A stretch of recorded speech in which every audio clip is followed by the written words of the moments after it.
नमस्कार, मी सौमित्र बोटे. मित्रमणेमध्ये तुम्हा सगळ्यांचं स्वागत. फार वेळ घेत नाही, आज आपल्या सोबत आहे नुपूर शिखरे. नुपूर, तुझं मनपूर्वक स्वागत. थँक्यू. नुपूर शिखरे हे नाव आता मराठी जनांना माहीत नाही असं होऊच शकत नाही, कारण एक वर्ष दीड वर्ष झाले असेल. 1.5 वर्षापूर्वी नुपूर शिखरे एकदम प्रकाशात आला. तो आमिर खानचा जावई म्हणून. आयरा खान सोबत सरांनी लग्न केलं आणि त्याच्यानंतर नुपूर शिखरे एकदम प्रकाशात आले की कोण आहे तो मराठी मुलगा ज्यानं जो आता आमिर खानचा जावई झालाय वगैरे वगैरे. सो तेव्हा माझे लक्ष तुझ्याकडे गेलं.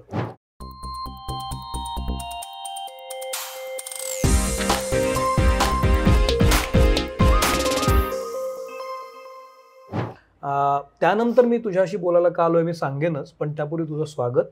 आणि तू आवर्जून वेळ देऊन मला घरी बोलवलंस आणि पाहुणचार केलास, छान कॉफी पाजलीस, याबद्दल आम्ही तुला काहीतरी भेटवस्तू देऊ. तर नेत्रा फूड्स इन्स्टंट मील तर्फे ही एक छोटीशी भेट. इन्स्टंट फूड आहे, एका वाफेवर होतं आणि प्रिझर्वेटिव्ह नाही आहे त्याच्यामध्ये, त्यामुळे तू हे एन्जॉय करू शकतोस. Thank you so much. हे अर्क ऑइल्स तर्फे लाकडी घाणा पद्धतीची कोल्ड प्रेस्ड ऑइल्स आहेत. त्यामध्ये केमिकल नाही आहेत, प्रिझर्वेटिव्ह नाही आहेत, हे ओरिजिनल आहे. अशमन पेबल्स तर्फे हा एक छान दिवा हँड पेंटेड आहे. नाईस. तर दिवा हे आपल्याकडे मांगल्याचं प्रतीक मानलं जातं. मस्त. ही एक भेट. Thank you so much. Ashman Pebbles, Netra Foods आणि अर्क ऑइल हे जर तुम्हालाही ऑर्डर करायचं असेल तर डिस्क्रिप्शन बॉक्समध्ये मी माहिती दिलेली आहे. शिवाय हे आत्ता आमचं चालू असताना स्क्रीनवर पण त्याचे पत्ते आलेले असतील, तर तुम्ही ऑर्डर करू शकता. असं सगळं गिफ्ट देऊन आम्ही आधी पाहुण्यांना खुश केलंय. आता आम्ही तुमच्याकडनं माहिती काढणार. तर तुझं स्वागत. थँक्यू. आणि जसं मी सांगितलं की नुपूरचं नाव पहिल्यांदा आमिर खानचा जावई म्हणून आलं आणि मग आयरा आणि अर्थात जोडी जमली दोघांची, म्हणून मला तू पहिल्यांदा कळलास की कोण आहे नुपूर शिखरे. याच्या आधी तुम्हाला अजिबात माहीत नव्हतंस. आणि मग जेव्हा मी तुला फॉलो करायला लागलो हा कोण आहे, कारण आयराचं सिलेक्शन हे नेहमीच निश्चित चूजी असणार आहे. ज्या अर्थी तुला चूज केलं त्या अर्थी तुझ्यामध्येही असं काहीतरी असणार आहे. तर ते काय आहे? आणि मग पाहता लक्षात आलं की तू फिटनेस ट्रेनर आहेस, तू फिट आहेस, तू आयरमॅन खेळलेला आहेस, तू 1-2 नव्हे तर तू 10-12 वर्षापासून हे करतो आहेस. सो तुझेही वेगवेगळे पैलू आहेत. आणि आता तू रील स्टार झालेला आहेस, तू आणि तुझी आई. तेही खूप छान असतात, इनोसंट असतात, घरगुती असतात. सो तू कुठे डिग्निटी सोडलेली नाही आहेस, म्हणजे ती ठेवून तू सगळं करतोस. सो मला असं वाटलं की हे बंदा आले गे भाई, से बात करना पडेगा. सो मी आज इथं आलो आहे. सो पहिला प्रश्न हाच आहे, जिथं तू मला कळलास हा जो एकदम नुपूर शिखरे पटकन समजला लोकांना की हा कोण आहे, तर तू हे विस्तारानं सांग की हे कसं जमलं आणि एकदम प्रकाशात कसं काय आलास तू, कुठून सुरू झालं सगळं? म्हणजे मी आणि आयरा कसे भेटलो? हां.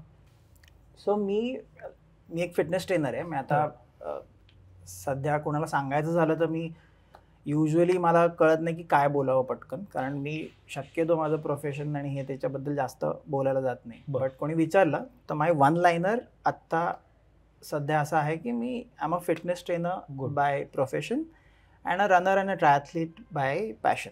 हे माझं एक डेफिनेशन आहे, सध्याचं डेफिनेशन आहे. पुढचं भविष्यात पुढे काय झालं वेगळं तर दॅट विल बी डिफरंट.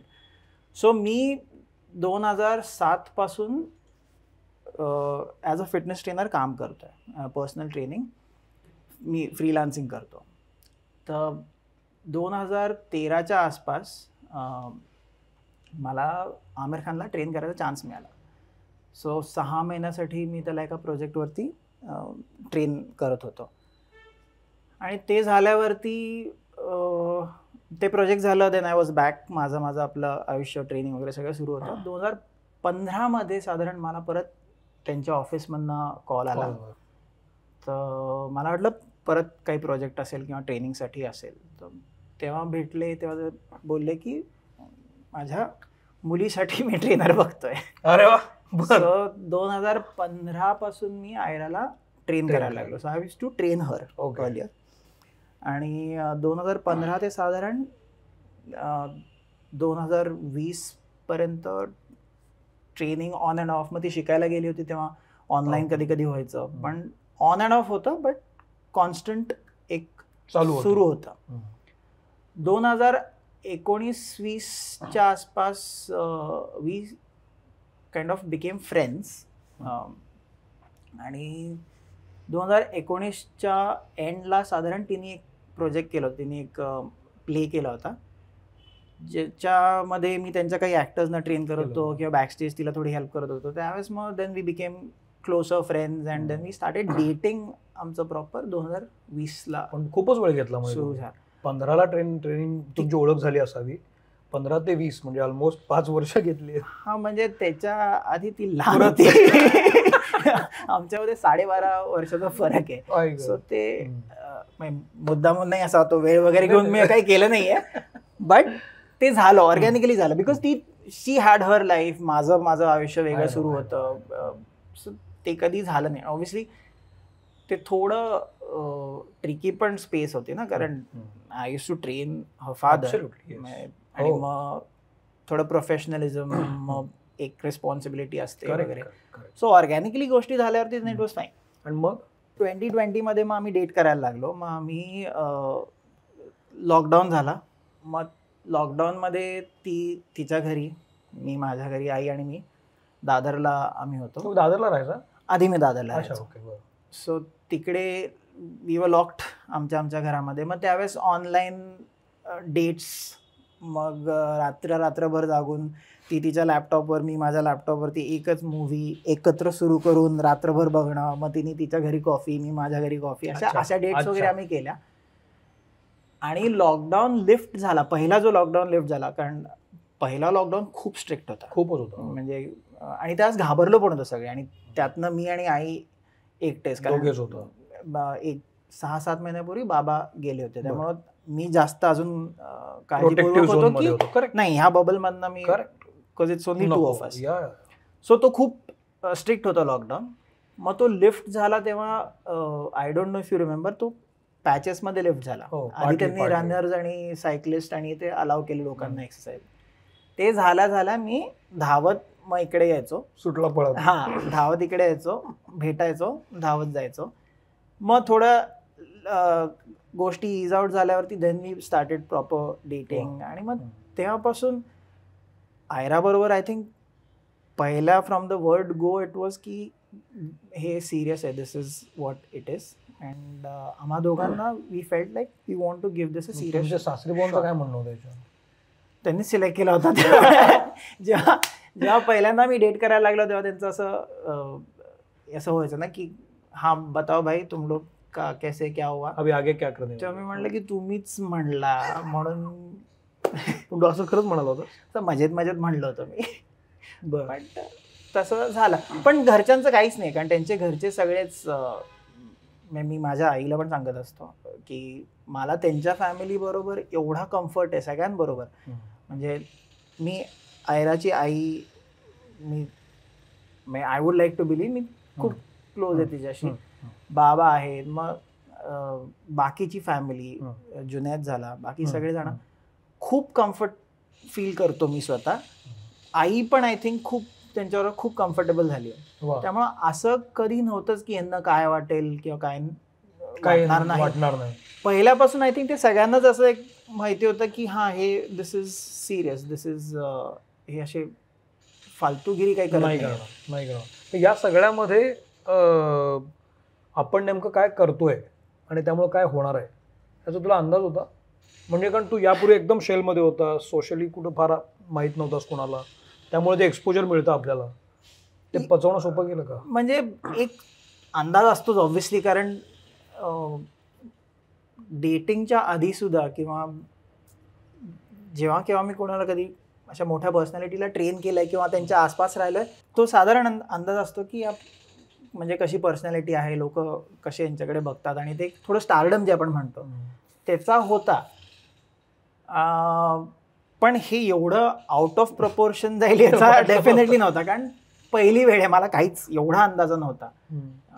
एक असतं की माहिती आहे, दुसरं असतं एक्सपिरियन्स करणं. तर ते एक्सपिरियन्स करणं was 10 times or even more bigger than what one would imagine. या सगळ्यामध्ये लग्न, त्या लग्नाच्या वेळची ती तुझी स्टाईल, तू काय पळत आला, हा काय म्हणजे काय थॉट प्रोसेस होती याच्या मागची? थॉट प्रोसेस खरं खूप सिम्पल होता.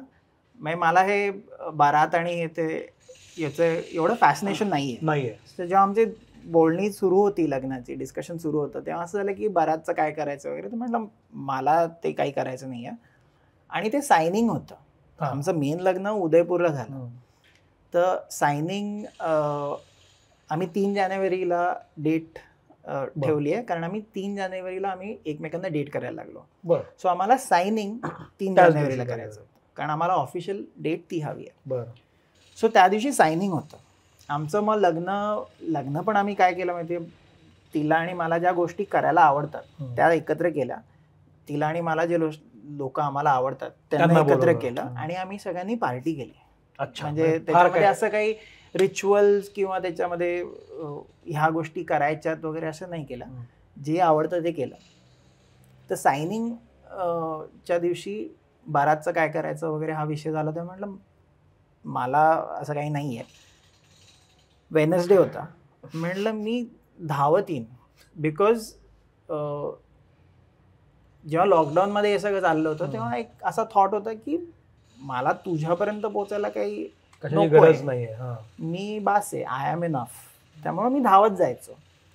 सो म्हटलं की हे जर का आपण एवढं स्पेशल ठेवतोय की 3 तारखेलाच करायचं आहे किंवा ह्या सगळ्या गोष्टींवरती आपण फोकस करतोय, आणि if you want a special thing, मग माझ्यासाठी ती स्पेशल थिंग आहे की मी तुझ्याकडे धावत येतो, जे आमच्या दोघांसाठी आहे की तो म्हणून मग धावत येतो म्हणलं. पण लाईक मगाशी आपण जे बोललो की मला वाटलं बुधवार आहे, ते पण संध्याकाळी, आणि हा माझा रोजचा धावायचा रस्ता आहे. लाईक कुणालाच कळणार नाही, कारण तिकडे रस्त्यावरती लोक धावतात आणि तोपर्यंत असं म्हणजे कोण आहे मी काय असं एवढं माहिती नव्हतं. तर मी धावत जाईन, कोणाला कळायच्या आत मी हॉटेलच्या आतमध्ये, लँड्स एंडमध्ये झालं, हॉटेलच्या आतमध्ये असेन, फ्रेशन अप होऊन आपण साईन वगैरे करूयात.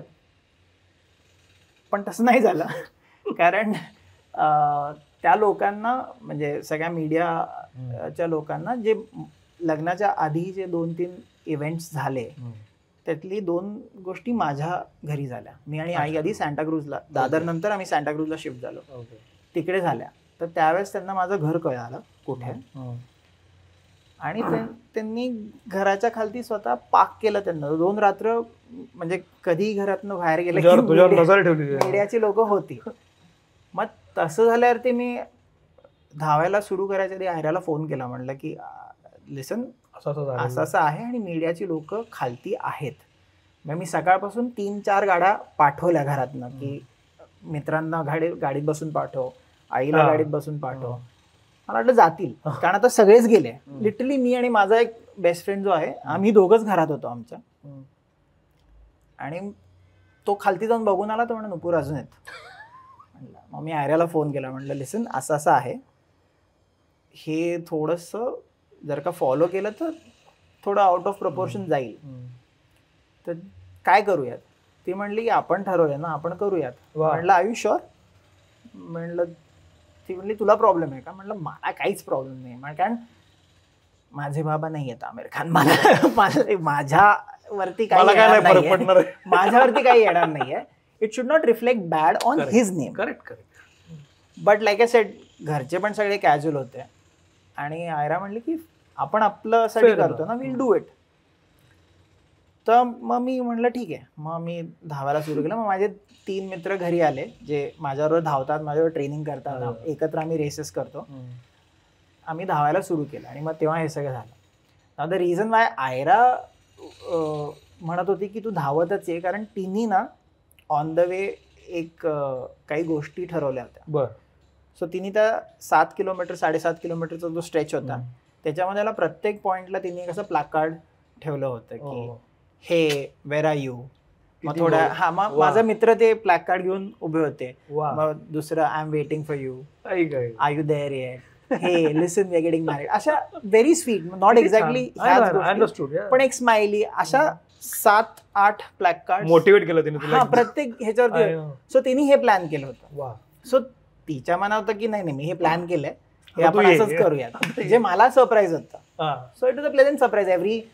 एक प्रत्येक किलोमीटरला असं काहीतरी एकदम एकदम कार्ड flashy, हा तो ती एक मेमरी झाली. मग तिचे काही मित्र जे बाहेर गावावरनं आले होते ते गाडीतनं आम्हाला फॉलो करून वगैरे ते सगळं इव्हेंट झाला तो. हा तर ते तसं झालं होतं. म्हणून मग तिच्या मनात होतं की तू नको चेंज करू प्लॅन, तू कर.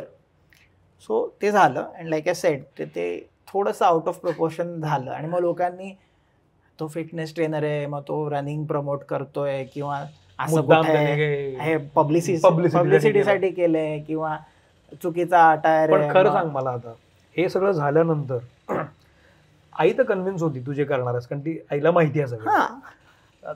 आई सुद्धा बघते सगळं बरं का, तर बसून त्या ऐकतायत सगळं. पण हे सगळं इव्हेंट झाल्यानंतर त्यांच्याकडनं, आमिर खानकडनं किंवा तिच्या आईकडून असं काही म्हणजे काय गरज होती काही करायची, कशाला केलं असं काहीच नाही.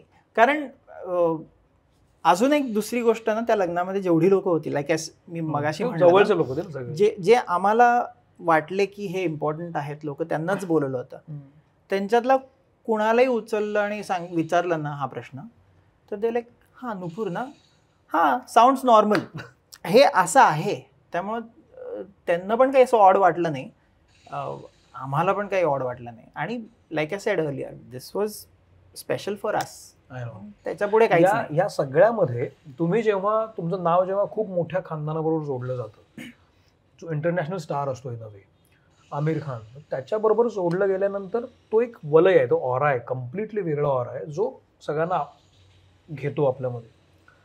तर लग्न केल्यानंतर, तुम्ही एकत्र आल्यानंतर, ती फॅमिली भेटल्यानंतर, ह्या ऑरातून तू वेगळा वाटतोस, दिसतोस, तू तुझी वेगळी वाटचाल करतोस हे कळतंय.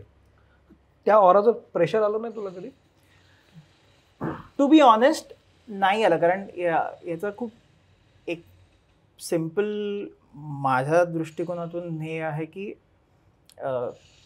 मी जेव्हा त्यांना भेटतो, सॉरी मला कॅमेरा पुढे ना त्यांना म्हणायला ऑड जाते, मी जेव्हा त्याला भेटतो माझ्या सासरी बुवांना, तर तोच इतका सिम्पल आहे ना की त्याचं स्टारडम तो असं रिफ्लेक्ट करतच नाही. मग तोच नॉर्मल आहे. त्यामुळं आसपासच्या गोष्टी आणि आसपासची लोक नॉर्मलच राहतात.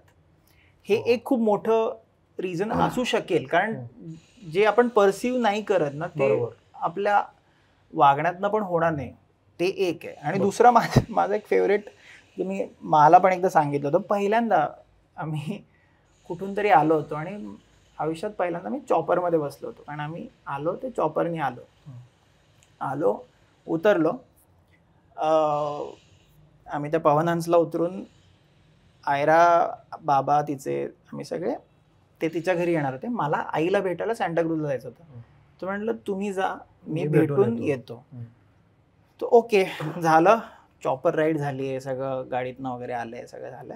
बाहेर आल्यावर ते गाडीतनं गेले, मी आपलं रिक्षा करून ती 2 रिक्षा 3 रिक्षा नाही म्हणलं की लगेच चौकात येते ना माणसाची. त्यामुळे ते आय डोंट थिंक या गोष्टी डोक्यात जाऊ शकतील, कारण नाहीच आहे ती कपॅसिटी आपली. रिक्षाने खरी. या मला गंमत वाटते ऐकायला, म्हणजे हे मला न पटणारं असू शकतं. कुणी जर असं मला बाहेरून सांगितलं असं ना, तर मला चल काही सांगतोस तू असं वाटू शकेल, पण असू शकतं. मला ह्या तिथे एक असा किस्सा झाला होता की मस्तपैकी चॉपर मधला फोटो मला त्यांनी, तुम्ही येऊन बसता का इकडे? म्हणजे मी एकच मिनिट या ना, खूप मजा वाटते तुमचं. ती खुर्ची घे ना. ओके. जनरली आता मी नुपूरशी बोलत असताना अर्थात प्रीतमजी मागे बसल्या होत्या आणि त्या ऐकत होत्या सगळ्या. आणि ऐकता ऐकता हा आता चॉपरचा किस्सा झाल्यानंतर आईला काहीतरी बोलायचं आणि त्या तिकडून सांगायला लागल्या मला. मी म्हटलं तिकडे बसू नका, तुम्ही इथे या. त्यामुळे आता त्या आलेल्या आहेत. तुमचं खूप खूप स्वागत. नुपूरची आई आणि नुपूर दुग्ध शर्करा योग म्हणतात त्याला. उम्मीद से दुगना मिल गया मेरे को. सो तो चॉपरचा जो काही किस्सा आहे तो आता आणखी या सांगणार आहेत, मग आपण पुढे जाऊ. आणि तो मला अगदी आठवतोय की नुपूरने मला चॉपर मधचा मस्त फोटो काढला आणि मला SMS व्हॉट्सअप केला. हा नुपूर किती छान ना, भारी नरे नुप्या, कसं वाटतंय काय वाटतंय. एक किती वेळाने येणार होता मला माहिती होतं, त्यामुळे मी तो साधारण तो वेळ पाहून मी त्याला फोन केला. तर नुपूर कुठे आहेस रजा? जमिनीवरती. माझ्या रिक्षात घर येतं. त्याचं ते इतकं गमतीशीर आहे ना त्याचं. आणि तो पॉइंटच तो आहे की ते जे काय आहे ते त्यांनी कमवले, ते त्याचं आहे, त्याला ते वापरता येतं. आपले नाही आहेत तर ते आय डोंट थिंक ते रिफ्लेक्ट होतं. एक शेवटचा प्रश्न या केसबद्दल विचारतो, मग मी तुझ्या आयर्नमॅनकडे येणार आहे. तो हा की कुठलंही लग्न जेव्हा बाप मुलीचं लावून देतो ना, तेव्हा हा मुलगा काय करतो माहीत असतं आपल्याला, पण एक 4 प्रश्न विचारतो की बाबा तू हे करशील ना, ते करशील ना, हे करणार आहेस का. ते प्रश्न काय होते? हो, ते आमचं बोलणं झालं होतं की लाईक आय सेड, त्यांना ना other than he being a star and who he is, ही अख्खी फॅमिली ही खूप जेन्युन लोक आहेत आणि ते खूप रियालिटी कळणारे आणि अंडरस्टँडिंग असणारे लोक आहेत. त्यामुळं हे खूप असं रिअल एक डिस्कशन झालं की बाबा असं नाही की पैसे वगैरे, बट जनरल काय करेक्ट आहे. चौकशी. ऑब्व्हियसली मी त्याला ट्रेन करत होतो आणि फॅमिलीशी एवढ्या वर्षांमध्ये कनेक्ट असल्यामुळे सगळे इन अँड आउट्स माहिती आहेत की काय प्रोजेक्ट्स केलेत किंवा कुठे काय. सो त्याचा कधीच हे नव्हता प्रॉब्लेम नव्हता. बट की तुला पुढे प्लॅन आहे का, कारण आय एम व्हेरी क्लिअर की माझं जे काय चाललंय, माझं आयुष्य, ट्रेनिंग, रेसेस वगैरे, मला हेच करायचं आहे. मला जास्त नाही एक्सप्लोअर करायच्यात गोष्टी. कधी काही वाटलं तर वेगळी गोष्ट आहे. सो ह्याच्यावरनं झालं होतं की, आणि दुसरं म्हणजे आय थिंक फायनान्शियल त्यांचं एवढं स्ट्रॉंग असल्यामुळे त्यांचा हा प्रश्न होता की कसे करतील, हा कधीच नव्हता. फक्त पुढचं काय प्लॅनिंग आहे किंवा कशात इंटरेस्ट आहे, कशात नाही आहे, हे सगळं झालं. सो त्या गोष्टी झाल्या होत्या, बट तो कधी असं ना एक ते फिल्मी होतात ना गोष्टी की तुम्हारा लडका क्या करता वगैरे, हा टोन कधीच नव्हता. हे कमाते कितना हो. हे it was as simple as की हिनी किंवा माझ्या बाबांनी विचारणं की तू काय प्लॅन काय तुझे, इतकं सिम्पल होतं. तर ते झालं आणि त्यानंतर काहीच नाही, तर डिस्कशन पुढे काहीच नाही. जेव्हा नुपूरनं पहिल्यांदा तुम्हाला सांगितलं ना की आई माझं असं झालं की आयरा बरोबर मी डेट करतो आणि मी लग्न करण्याचा विचार करतो, पहिली रिॲक्शन काय होती तुमची? बापरे, कसं शक्य आहे, कसं शक्य आहे. एज डिफरंट, लाईफस्टाईल डिफरंट, आर्थिकदृष्ट्या डिफरंट, त्यांची सर्कल वेगळं, आम्ही कॉमन, आणि अगदी काहीच म्हणजे हे नाही. म्हटलं बापरे कसं काय होणार. तू उत्तम त्याचा मित्र होऊ शकतेस तिचा. करेक्ट. पण हे सगळं जमण्यासाठी, कारण लग्न ही कन्सेप्ट आपल्याकडे खूप वेगळी आहे की का जिम्मेदारी आहे, त्याच्यातनं तुम्हाला जबाबदारीने दोन्ही कल्चर्स वेगळी आहेत ना. कल्चर वेगळं, सोशली कल्चर वेगळं, इकॉनॉमिकली वेगळं आहे, फायनान्शियल वेगळं आहे, एव्हरीथिंग. ते असून सुद्धा या दोघांनी एकमेकांसाठी राहणं आणि त्यांच्यासाठी एकमेकांच्या जबाबदाऱ्या घेणं, हे मला जास्त हे वाटत होतं. कसं होणार मॅच. तर हा किस्सा हे जेव्हा त्यांनी सांगितलं तेव्हा हे सगळं झालं. बघू मा वगैरे आम्ही दोघांनी घरामध्ये, कारण मला सपोर्ट मिस्टर गेल्यानंतर आमचाच आहे, या नुपूरचाच आहे. मला आठवते मी, एरिना, आमिरजी आणि आयरा आणि नुपूर असे बसलो होतो. कारण मला माझी जी लाईफ, जे माझं गेलेलं आहे, आज मी 60 वर्षाची आहे, त्याच्या मागचं लाईफ, माझ्या आलेल्या आयुष्यातले काही प्रसंग, चांगले वाईट, बाहेरनं कुठनं कळण्यापेक्षा मला माझ्या त्यांना सांगायचं होतं. आणि मी त्यांच्याकडे गेले. एकच गोष्ट त्यांना सांगितली की माझी जी संपत्ती आहे ना, ती फक्त हा माझा मुलगा आहे, आणि ह्याच्यातनं माझ्या काही गोष्टी ज्या मला महत्त्वाच्या बोलायच्या होत्या त्या मी त्यांच्या पुढे मांडल्या. आणि कोणालाही विश्वास वाटणार नाही, जसं ह्यांनी पण सांगितलं, इतके छान रिलेशन आहेत ना आमचे सगळ्यांचे. आणि आम्ही फॅमिली बॉन्डिंग काय आहे ना, ते ऍक्च्युअली आता अनुभव गोड. वा. आणि ह्याच्यात हेच पाहिजे ना की त्यांनी तुम्हाला हवं तसं राहू दिलंय, आणि ते पाहिजे तसं राहत आहे. अगदी बरोबर, एक्झॅक्टली, काही प्रॉब्लेम नाही. आणि याचं क्रेडिट जेवढं तुला तेवढं आयराला पण आहेच. म्हणजे शेवटी खूप आहे, म्हणजे हे इन अ वे सॅक्रिफाईसच आहे की काही गोष्टी मला सोडायच्यात, काही गोष्टी मला सोडायच्यात, समजून घ्यायच्या. सो वा, छान वाटलं मला हा सगळा किस्सा कळला. आता नुपूरकडे येतो मी. नुपूर जसा मला माहीत झाला तो ह्या सगळ्या इव्हेंटमुळे आणि तुमच्या लग्नामुळे मला कळलं, पण त्याच्याही आधी जसं तू सांगितलंस की 7 पासून तू ट्रेनर होतास, 12 पासून तू आयर्नमॅन करतोस, 12-13 पासून.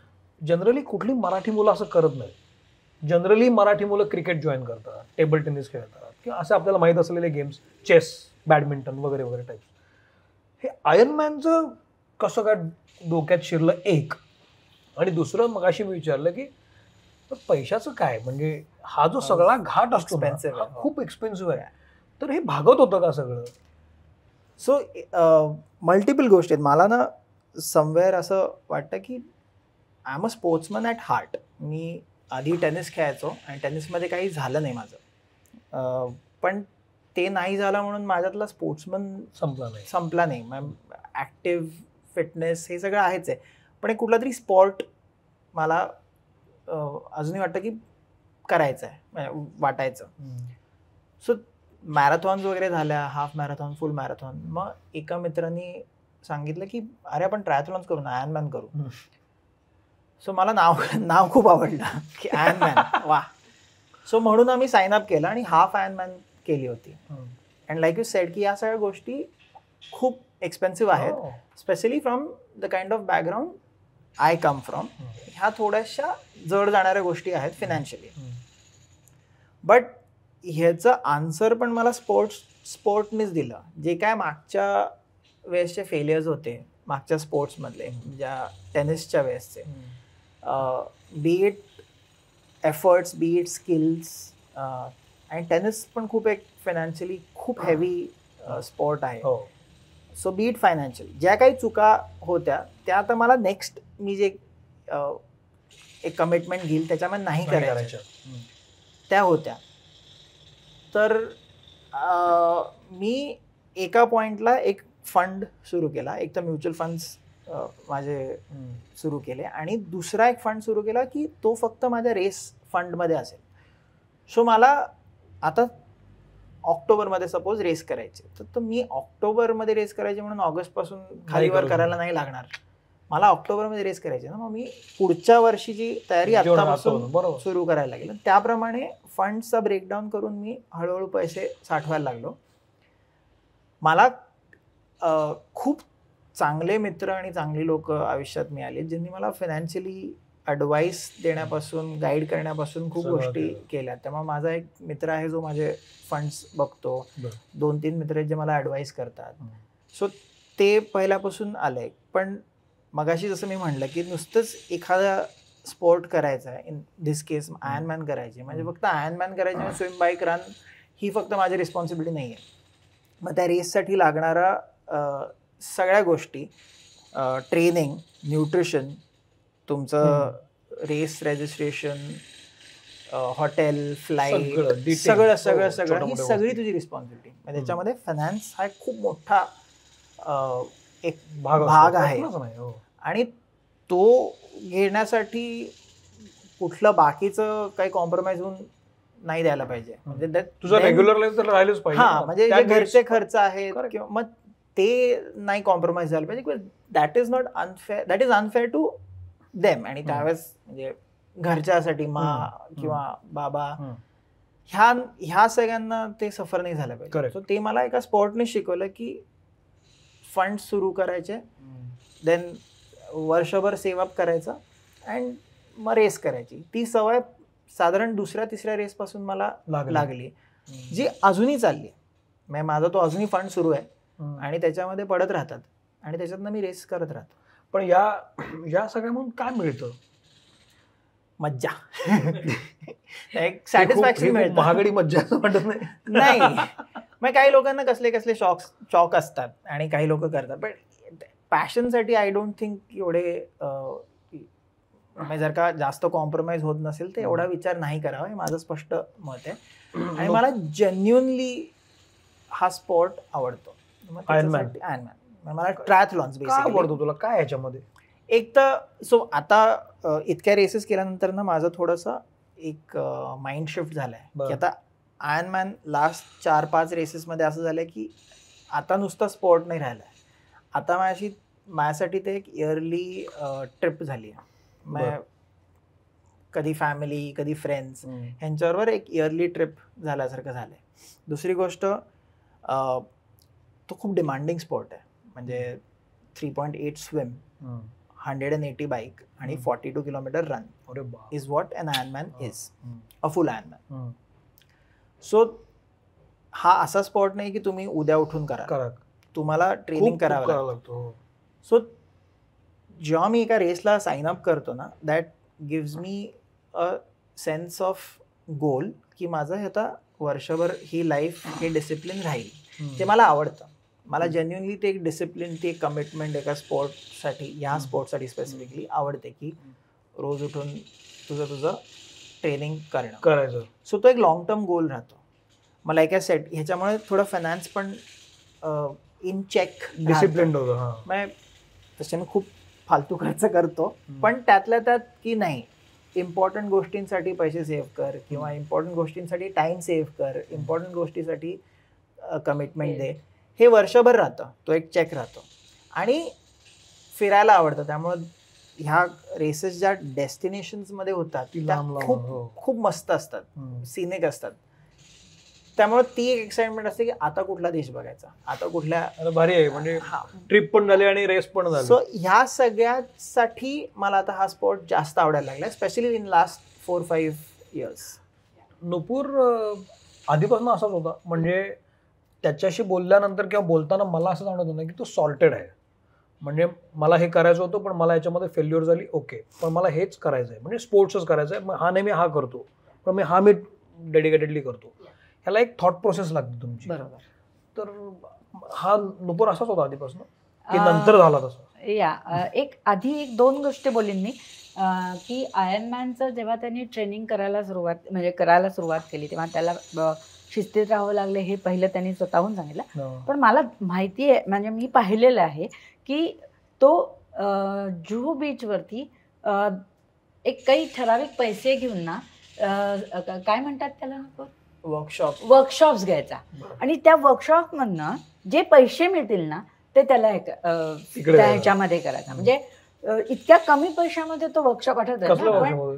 सो मी हँडस्टँड वर्कशॉप्स वगैरे करायचो. अच्छा. सो माझ्या पहिल्या रेससाठी मला ते फंड करा वगैरे, ते सगळं क्राऊड फंडिंग पर्सनल याच्यासाठी मला नाही आवडत. बरं. आता मी पुढच्या वर्षी टाटा मुंबई मॅरेथॉन धावतोय, ती अगत्सू फाउंडेशन यांचं आहे, त्यांच्यासाठी फंड रेज करतोय. हे सेपरेट आहे, वेगळं आहे. तुझ्या पर्सनल याच्यासाठी मला क्राऊड फंडिंग वगैरे आवडत, म्हणून तू ते आवडत. मग मी नाही. एक हे केलं सेट ऑफ वर्कशॉप्स, की मी हे वर्कशॉप्स घेतोय, ह्याची इतकी फी आहे. हे हँडस्टँड वर्कशॉप्स आणि कॅलिस्थेनिक बॉडी वेट ट्रेनिंग वर्कशॉप्स आहे, ह्याची इतकी फी आहे, which is other than my regular classes. So त्याच्यातनं जो फंड गोळा होईल तो मी रेसमध्ये लावला. सो असं आणि खरंच त्याला जेही लोक मिळाली, ज्याचे मित्र आहेत, त्यांचे भरपूर लोक आहेत की त्याला खूप प्रेम करणारी लोक मिळाली, म्हणजे ही फॅक्ट आहे. आणि आम्ही दोघेही त्या बाबतीत नशीबवान आहोत. दुसरी गोष्ट एक आहे की लहानपणापासून तो असा होता का, तर बेसिक गोष्ट अशी होती की त्याला पहिल्यांदा शाळेत घालण्यासाठी मी भरपूर शाळा शोधल्या आणि अशी शाळा निवडली की ज्याच्यामध्ये फक्त मोठं ग्राउंड आहे. ग्राउंड मोठं असलेली शाळा मला हवी होती. एज्युकेशन बाकी सगळ्यावरती माझा विश्वास आहे, सगळ्या गोष्टी आहेत, तुम्हाला ते हवं आहे, तुम्हाला नॉलेज आहे, पण प्रॅक्टिकली नॉलेज जमिनीवरती राहिल्याशिवाय आणि जमिनीची व्हॅल्यू कळल्याशिवाय होत नाही. असं माझं म्हणजे मी त्याही वेळेला लहानच होते आणि आता फक्त माझं वय वाढलंय, पण बाकी सगळं मी त्याकडे मी पण माझं स्वतःचं असं मत होतं की त्याला मोठी ग्राउंड असलेली शाळा आम्ही शोधली आणि त्याच्यामध्ये त्याला घातलं. त्याच्यानं फायदा तोटा काय वेळेला मला माहित नव्हतं, पण मला वाटत होतं, कारण मी बास्केटबॉल खेळायची, मला बास्केटबॉल खूप आवडतो. वा.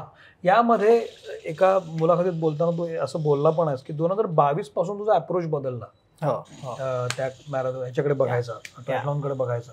तो अप्रोच काय बदलला होता? सो लॉकडाऊन जेव्हा लागला ना, लॉकडाऊनच्या मी 2017 माझी दुसरी फुल आयर्नमॅन केली होती. आणि त्यानंतर मला एक 2018 एक प्रोजेक्ट होतं, इट्स व्हेरी इंटरेस्टिंग. मी डिझनीसाठी अलादीनवरती काम केलं होतं ॲज अन ॲक्शन डिरेक्टर. हो, अरे वा. सो ते खूप इंटरेस्टिंग होतं. आणि पहिल्यांदा म्युझिकल वरती काम करायला मिळालं, दॅट टू डिझनी. त्यांनी म्युझिकल्स इंडियामध्ये जस्ट सुरू केले होते येणं. सो ते खूप इंटरेस्टिंग होतं. ते प्रोजेक्ट माझं 6 महिने चाललं, त्यामुळं माझी आयर्नमॅन ट्रेनिंग किंवा मॅरेथॉन ट्रेनिंग टूक अ बॅक सीट. आणि त्या 2018 त्यामुळे मी रेस नाही केली, करू शकलो नाही, करू शकलो नाही म्हणण्यापेक्षा I chose not to do, कारण हे नवीन थोडं इंटरेस्टिंग होतं वगैरे म्हणून. 2019ला मग मी एका रेससाठी फुल मॅरेथॉनसाठी रजिस्टर केलं आणि तेव्हा माझा विजा 2 वेळा रिजेक्ट झाला, त्यामुळे त्या रेसला जाता नाही आलं मला.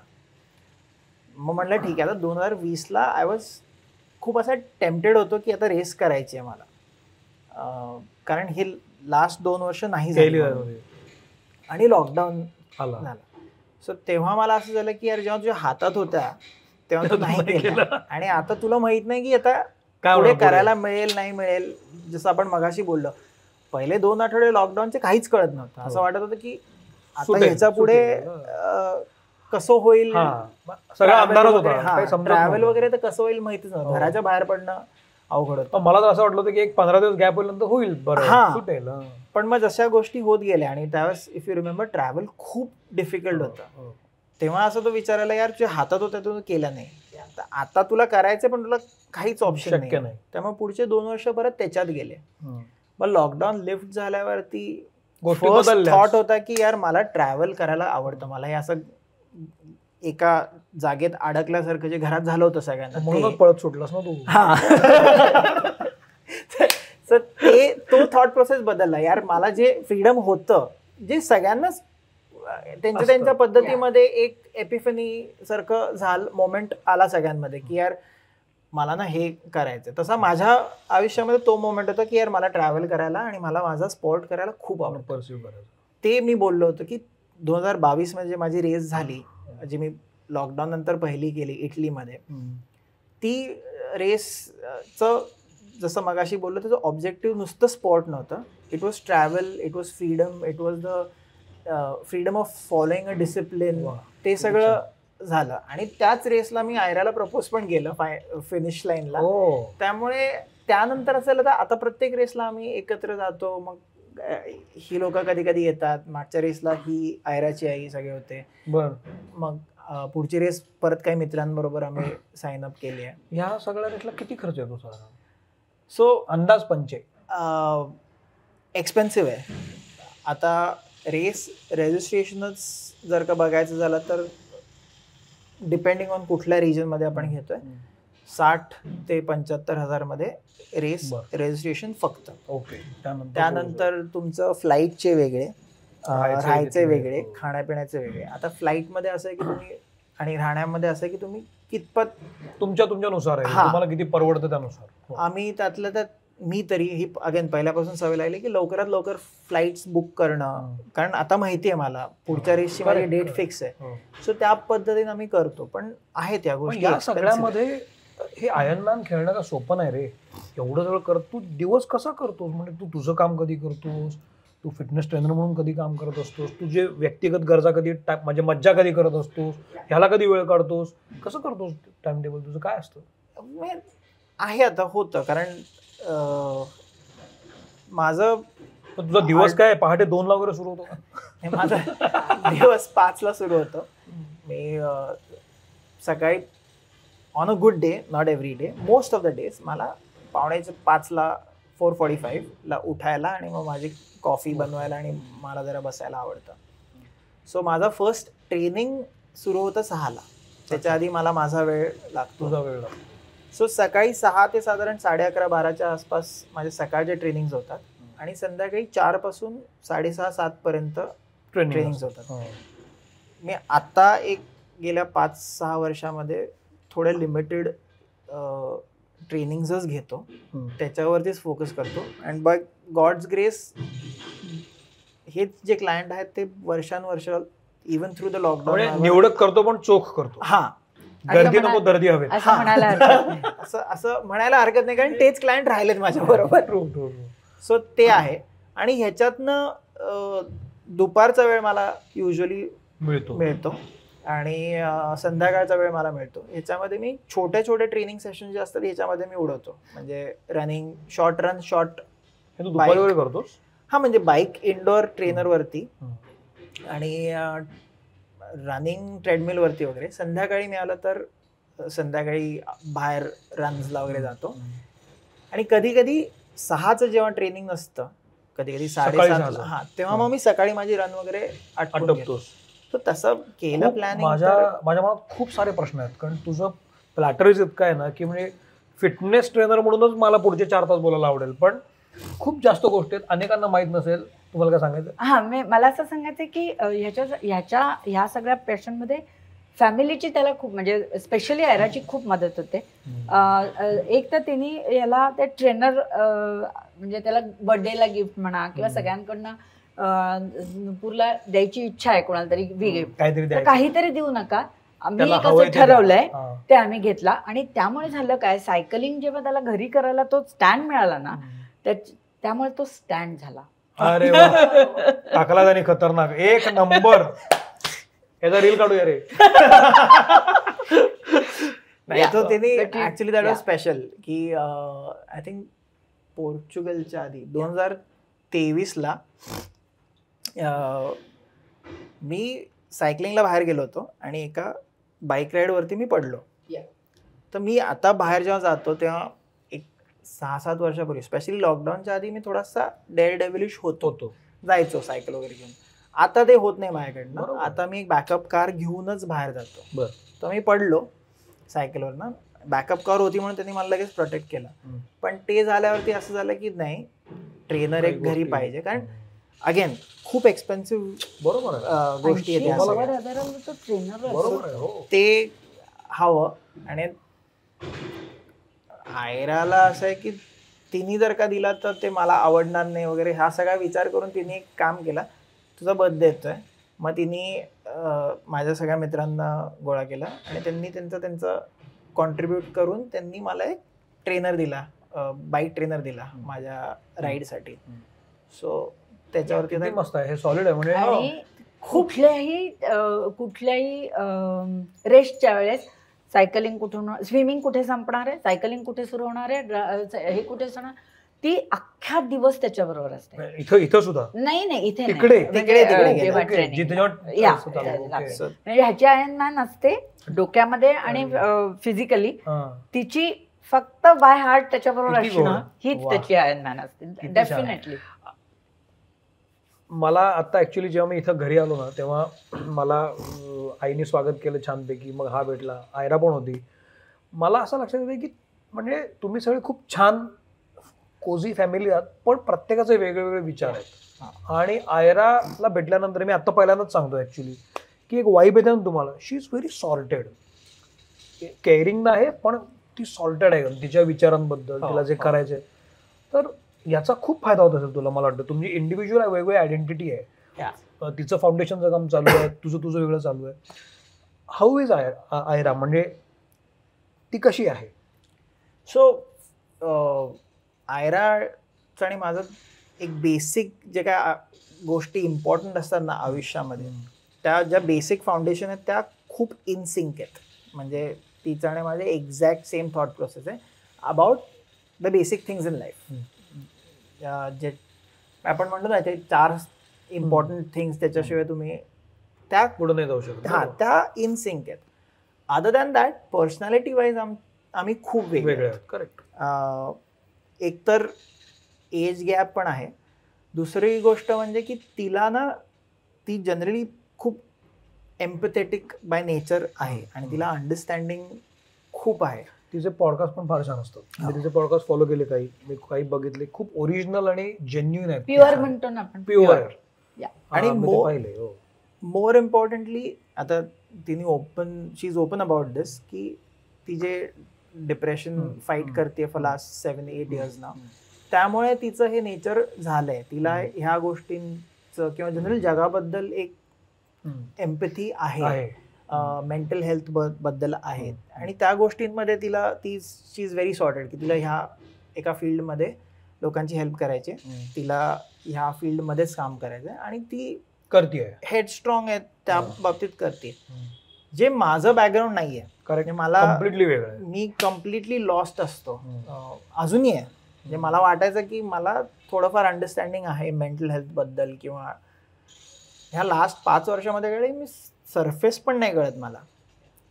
आणि आता असं झालंय की मला हे कळून पण नाही घ्यायचं, बिकॉज मला 4 लोक आहेत माझ्या आयुष्यातले त्यांच्याबद्दल काय झालं, प्रायमरीली आयरा ती सफर करते आणि तिला जे काय होतं त्याच्यासाठी ते मी आहे. I am there. करेक्ट. मग तुम्ही त्याला डिप्रेशन बोला, मेंटल हेल्थ बोला, बरोबर, काही बोला, किंवा whatever.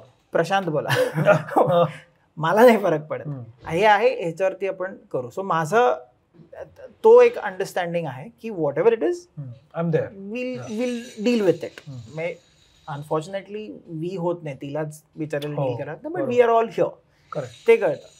So like I said, हे माझा अंडरस्टँडिंग नसल्यामुळे मला तो एक वेगळा पॉइंट ऑफ व्ह्यू आहे आता असतोच, लक्षात बरोबर. येतोय. आणि तिचं माझ्या जे काय माझं बॅकग्राऊंड आहे किंवा जे माझ्या माइंडसेट आहे तो तिच्यासाठी नवीन आहे. बरोबर. त्यामुळं एकमेकांचा पर्स्पेक्टिव्ह आम्हाला कळतो आणि we are working on it. असं नाही की शी इज 100% राईट किंवा आय एम 100% राईट, पण एक दुसऱ्याचा पर्स्पेक्टिव्ह माहिती अरे पण असणं माहिती असणं तरी किती महत्त्वाचं आहे. कळलं तरी खूप झालं. फॉर एक्झाम्पल आता तिचं ते एक मला एक्झाम्पल क्लासिक आवडतं, जे तिने आता पॉडकास्टमध्ये पण बोलली की, आणि तिने मला पहिल्यांदा एक्सप्लेन केलं तर तेव्हा झालं अरे हो यार, दॅट मेक्स सेन्स. की AC 24 वरती आहे, तू म्हणतोय की अरे काय गरम होतंय 24 वरती. मी म्हणतो अरे काय थंडी वाजते 24 वरती. तू पण खोटं नाही बोलत, मी पण खोटं बोलत नाही, पण तुला गरम होतंय, मला थंडी वाजते, 24 वरतीच होतंय. सो मला जे होत नाहीये ते खरं नाही असं नाहीये. करेक्ट. गरम होऊ शकतं कोणाला तरी 24 वरती, करेक्ट. थंडी वाजू शकते कोणाला. सो हा जो पॉइंट ऑफ व्ह्यू आहे एकमेकांचा, तो एक तर आम्ही आमच्याबद्दल we are trying to learn, असं नाही की सगळंच जमतंय. सो त्यांनी खूप फरक पडलाय. आधी मी खूप असं हेड स्ट्रॉंग होतं की नाही माय वे और हाय वेट आहे. आता नाही का ठीक आहे, तुला जर का कळत नसेल तर नाहीये, असं नाहीये. किंवा तिला पण ते आहे की ठीक आहे बाबा, मे बी मला असं वाटतं पण त्याला जर का नसेल वाटत तर देअर शुड बी समथिंग.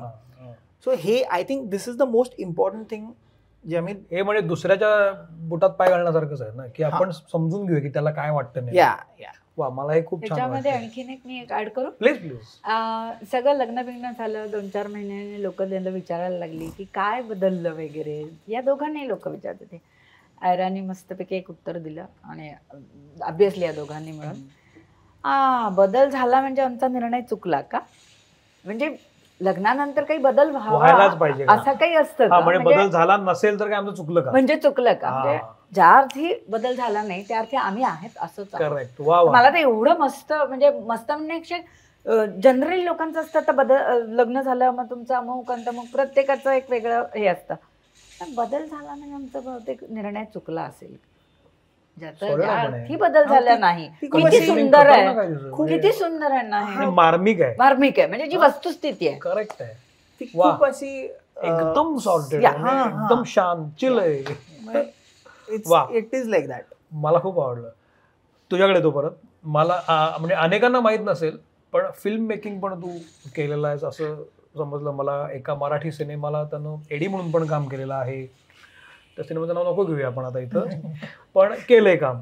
हा किडा कधी चावला होता तुला फिल्म मेकिंगचा आणि का?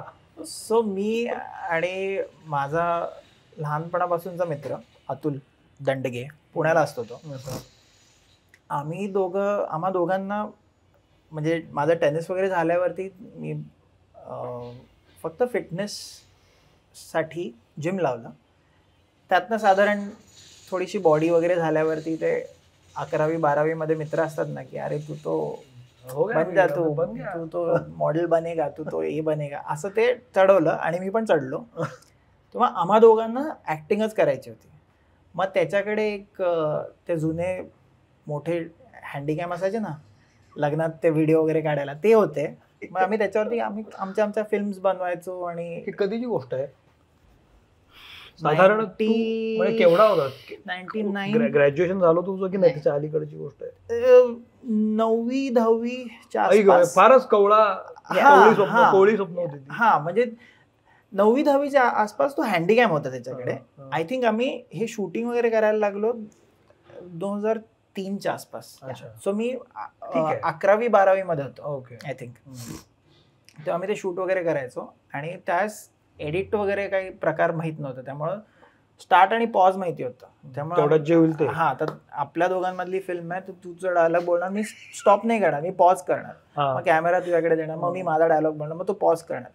मग ती सगळी आम्ही तो कॅमेरा टीव्हीला कनेक्ट करायचा आणि अख्खी फिल्म बघायची, आणि आम्ही अरे काय काय एडिट केली आमचं, आम्ही पॉज करून वगैरे, असं आमच्या ट्रिपवरती आम्ही खुश असायचो आयुष्यात. सो त्यावेळेस पासून होतं हे. आणि मग पुढे मी मुंबईला आल्यावरती, कॉलेज वगैरे झाल्यावरती मला असं झालं की मला seriously I need to give it a shot. कारण तोपर्यंत मग मी एडिट सॉफ्टवेअर वगैरे करून माझ्या रॅन्डम फिल्म्स बनवायला लागले होते. म्हणजे यूट्यूबवरनं मी यूट्यूब नवीन होतं तेव्हा व्हिडिओज डाउनलोड करणं किंवा ते मिररिंग करून त्या व्हिडिओज डाउनलोड करणं, मग ते एकत्र करून त्याची काहीतरी फिल्म बनवणं वगैरे. मग अतुल आणि मी फिल्म शूट करून फिल्म्स बनवणं, व्हिडिओज बनवणं हे सुरू केलं होतं. मग ते एकांनी बघितलं आणि मग मला तो चान्स मिळाले म्हणजे ते असिस्ट करायला. आणि माझ्या डोक्यात होतं की ऋतिक रोशननी कोयलाला असिस्ट केलं आणि मग तो स्टार प्यारेमध्ये गेला, मी ह्याच्यामध्ये असिस्ट करणार, मग मी पण स्टार होणार. फक्त तिसऱ्या दिवशी मला सेटवरती लक्षात आलं की हे खूप अवघड आहे, कारण एवढी धावपळ असते आणि एवढं अवघड असतं, मला तिसऱ्या दिवशी कळलं. आणि तिथे असताना त्या अख्ख्या सेटवरती, त्या फिल्मच्या सेटवरती 1.5-2 महिन्याच्या शूटमध्ये मला वर्कआउट खूप स्ट्रगल होता. म्हणजे मी शूटच्या आधी पहाटे तरी जायचो, नाही तर शूटच्या नंतर रात्री तरी जायचो. हे खूप हाल झाले. तेव्हा एक लक्षात आलं की यार मला जर का वर्कआउट नाही करता येते आणि फिटनेस जर का नाही होते तर मला काही करायचं नाही. कारण त्यावेळेला तर बॉइल्ड हे खायचं असं, त्यावेळेस माझं डाएट पण असं खूप, कारण मी टाईट होतं अगदी. मध्ये ना 2 वर्ष मला एकदा मी फेल झालो होतो, तेव्हा मी माझं फिटनेसचं सर्टिफिकेशन करून घेतलं होतं, कारण माझ्याकडे 1.5 वर्ष होतं. कशात फेल झालं? 12वी मध्ये. हा 12वी, सॉरी, कारण मी नाही यासाठी म्हटलं कारण मी TYV अकाउंटला पण फेल झालो.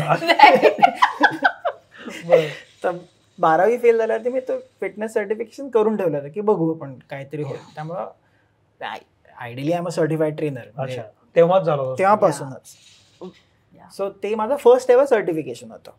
सो ते होतं, त्यामुळे मी त्यावेळेस खूप स्ट्रिक्ट डाएट आणि हे ते बॉडीसाठी करायचो. सो ते मला खूप मेंटेन करणं अवघड गेलं होतं. आणि त्यावेळेस ते असं झालं होतं की नाही, हे नाही तर मला काहीच नाही. आणि म्हणून ते होतं. आणि मग फ्रीलान्सिंग सुरू केल्यावरती मग मला काही सेलिब्रिटीजना ट्रेन करायचा चान्स मिळाला. जेव्हा मी काढलेलं नाही, मी पण तो नाव नाही घेत, बट असं झालं की म्हणजे एक लाईफ सरप्राईज जे म्हणतात ना, द मोमेंट आय डिसाईड की मला हे नाही करायचं, मला हे करायचं. ज्या सेलिब्रिटीला मी ट्रेन करतो त्याच्यावरनं मी एका मोठ्या बिग प्रोडक्शन, बॉलिवूडच्या प्रोडक्शनच्या सेटवरती ॲज अ ट्रेनर गेलो. नाव म्हणजे other side of the table, मला माझी रूम मिळते, मला माझं ट्रीटमेंट आहे, हे ते असं मी डायरेक्ट त्या सेटवरती होतो. तर झालं ओके, फाईन, तिथं बघ इथे मिळतंय, हा आय एम हॅपी, मला हे आवडेल. वा वा. पण आता याच्यानंतर आता तर म्हणजे तू इंडस्ट्री मधलाच झालेला आहे असं मला वाटतं. नाही, आता परत काय सिनेमात काम बिम काय मिळालं तर?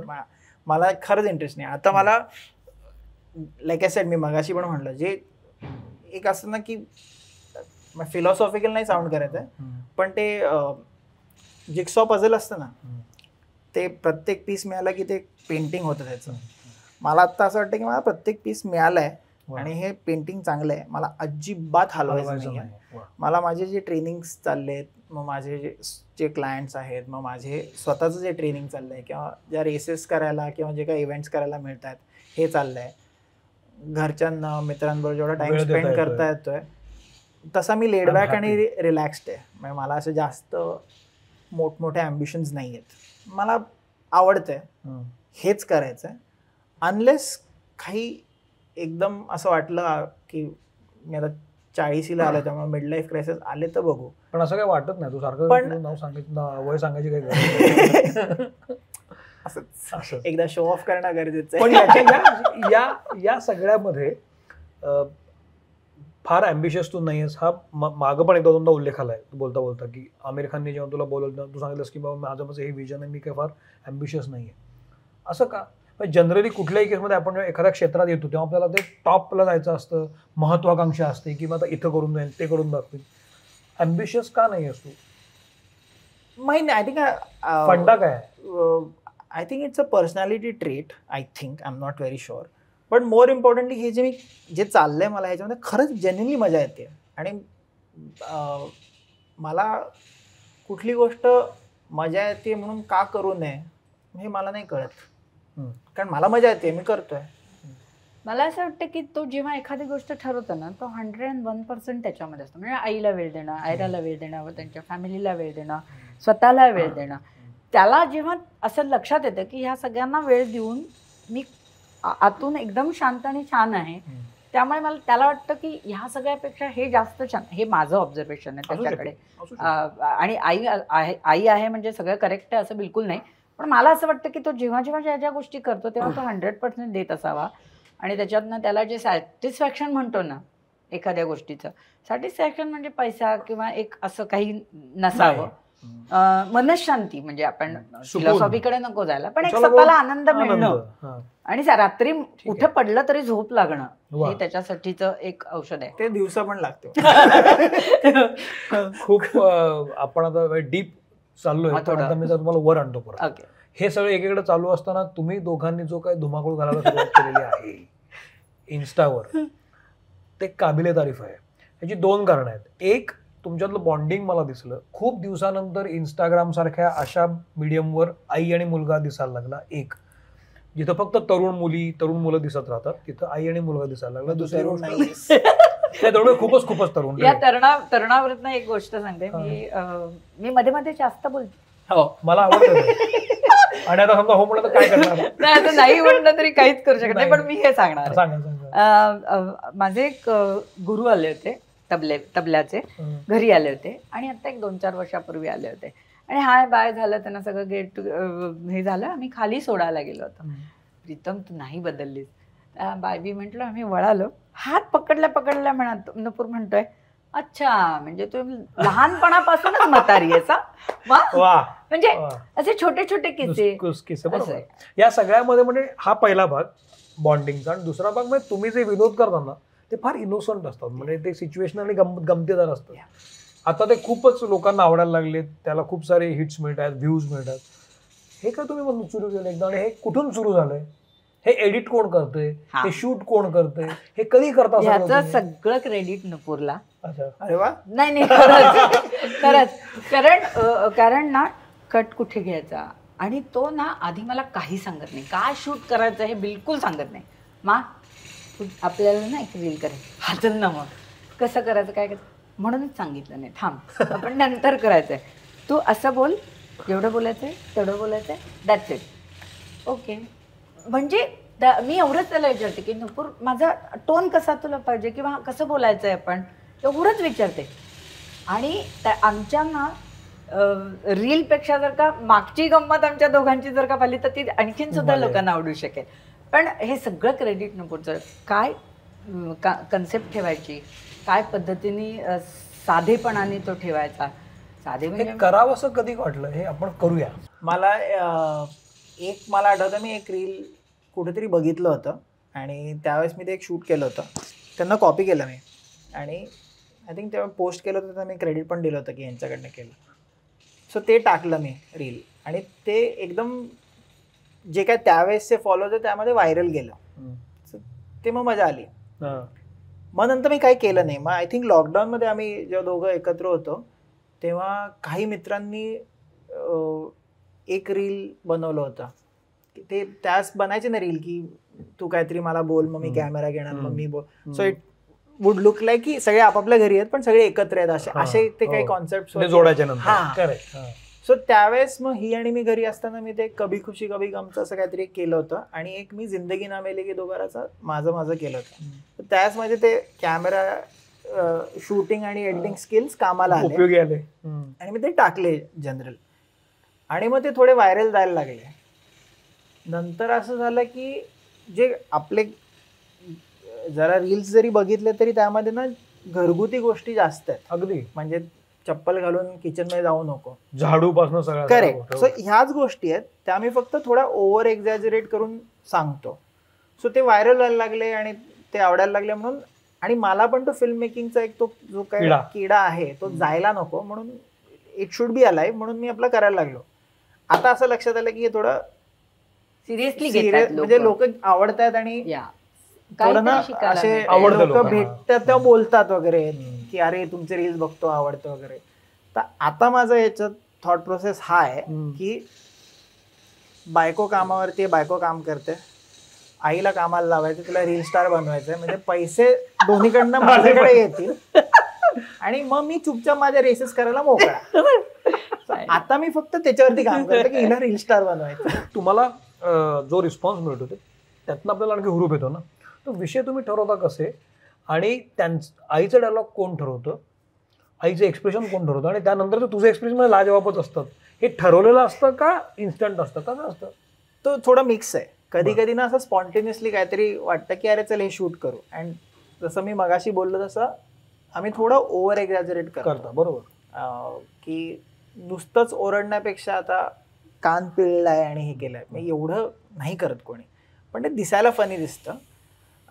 तर काही गोष्टी स्पॉन्टेनियस असतात आणि काही गोष्टी स्क्रिप्टेड नाही म्हणता येणार, पण एखादा थॉट आला की त्याच्यावरती मग थोडा अजून ड्वेल करून मग ते थोडासा त्याच्यावरती लिहित नाही पण एक विचार करतो की हे बोललं तर असा रिस्पॉन्स फनी वाटेल किंवा हे डायलॉग जर का झाले तर ते फनी दिसेल. अच्छा. असे करता करता सॉरी मगाशी त्यांनी स्टँडचा जो घेतला तो हो ते आहे. आणि तो एक रील बघितला मी की तुम्ही प्रॅक्टिस करत असता आणि आई तुम्हाला इथं मार म्हणून नाही इथं नाही इथं मारते. खरंच मारतात ते खरं मारते. हो खरं मारता.